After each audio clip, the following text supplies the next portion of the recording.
ذریعہ معاش اللہ کی طرف سے غیبی مدد ہے۔ میرے والد کا تعلق ایک غریب کسان کے گھرانے سے تھا۔ ہاں جی، سن لیا۔ اب ذرا ان تصویروں کو بھی دیکھیے۔ آج کل آپ کو ہر طرف بینرز ہی بینر نظر آئیں گے۔ کوئی گلی، کوئی محلہ، کوئی کھمبا آپ کو ایسا نہیں ملے گا جہاں پہ یہ بینرز نہ لگے ہوں۔ اور تو اور مسجد کی دیواروں تک کو نہیں چھوڑتے یہ لوگ۔ لیڈر، بے باک، اعلیٰ قیادت، جاروں کا جار، پتہ نہیں کیا کیا بھاشن دیے ہوتے ہیں۔ اور ان ہزاروں بینرز میں کوئی ایک بھی بینر ایسا نہیں ملے گا جس پہ کسی کینڈیڈیٹ یا پھر اس کے کسی چمچے نے بینر پہ یہ لکھا ہو کہ اس کینڈیڈیٹ نے پچھلے 5 سالوں میں اس حلقے میں کتنے ترقیاتی کام کیے ہیں۔ ایسا کچھ بھی نہیں ملے گا۔ ملیں گے تو صرف جھوٹی تعریفوں کے پل۔ اور کیا آپ کو اندازہ بھی ہے ان جھوٹی تعریفوں اور ان فضول بھاشنوں پہ کتنا خرچہ آتا ہے؟ 8,500 کروڑ روپے۔ جی ہاں، 2018 کے الیکشن میں ٹوٹل 440 ارب روپے کے ایکسپنسز ہوئے تھے، اور ان میں سے 85 ارب یعنی کہ 8,500 کروڑ روپیوں کے ان پولیٹیکل پارٹیز نے عوام کو جھنڈے پکڑوائے تھے اور ٹوپیاں پہنائی تھیں۔ اور ہم میں سے بہت سے لوگ خوشی خوشی یہ ٹوپیاں پہن لیتے ہیں۔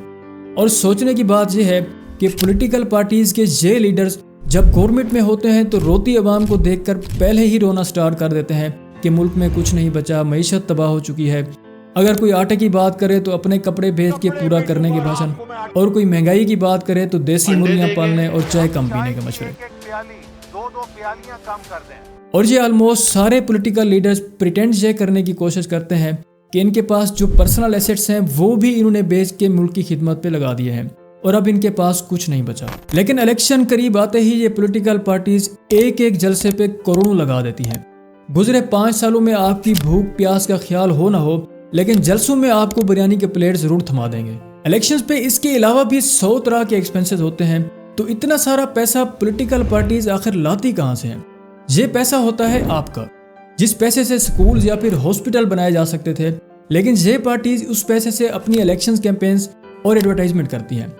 آپ میں سے کسی کے پاس جتنا مرضی پیسہ ہو، کوئی بھی ان پولیٹیکل پارٹیز کو پھوٹی کوڑی تک دینا پسند نہیں کرے گا، لیکن پھر بھی یہ لوگ ہر سال کروڑوں کی ڈونیشنز اکٹھی کر لیتے ہیں۔ دراصل ان پولیٹیکل پارٹیز کو ڈونیٹ کرتے ہیں ملک کے بڑے بزنس مین اور مافیاز۔ اب فری میں کوئی کسی کو گھاس تک نہ دے تو ان کو کروڑوں کیسے مل جاتے ہیں؟ دیکھیے، کوئی بھی بڑا بزنس ہو وہ پولیٹیکل پارٹی کی سپورٹ کے بغیر نہیں چلتا۔ یہی سپورٹ حاصل کرنے کے لیے business man in political parties کو کروڑوں ڈونیٹ کرتے ہیں، اور بدلے میں قوانین بھی اپنی مرضی کے ہی بنواتے ہیں۔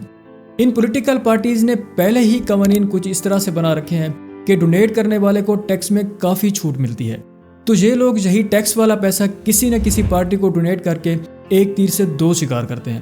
تو یوں پھر ان کو فائدہ یہ ہوتا ہے، یہ گورنمنٹ میں آنے کے بعد اس پارٹی سے لیگل اور انلیگل سارے کام نکلوا لیتے ہیں۔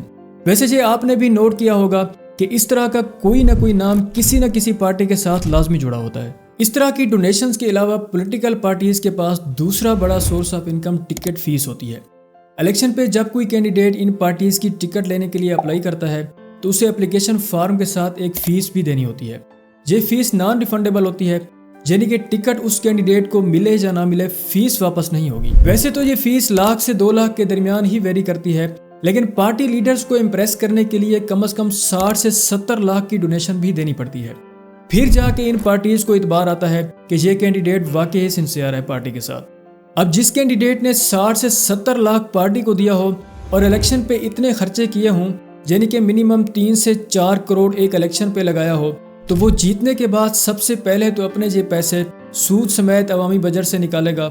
اور یہ پولیٹیکل پارٹیز جو اربوں روپے ایک الیکشن پہ خرچ کرتی ہیں، تو گورنمنٹ میں آنے کے بعد طرح طرح کے پروجیکٹس میں سے اپنا کمیشن پہلے رکھتی ہیں۔ سیدھے لفظوں میں اگر بات کی جائے تو یہ بھی ایک بزنس ہی ہے، جس میں پولیٹیکل پارٹیز اور کینڈیڈیٹس الیکشن سے پہلے انویسٹ کرتے ہیں اور گورنمنٹ میں آنے کے بعد ریٹرن آف دا انویسٹمنٹ لیتے ہیں۔ اس لیے آپ نے سوچ سمجھ کر کسی ایسے کینڈیڈیٹ کو ووٹ دینا ہے جس کا الیکشن لڑنے کا مقصد عوام کی خدمت کرنا ہو، نہ کہ ریٹرن آف دا انویسٹمنٹ۔ اگر آپ کو یہ کنٹینٹ اچھا لگا تو اپریشیٹ کرنے کے لیے چینل کو ضرور سبسکرائب کر لیں۔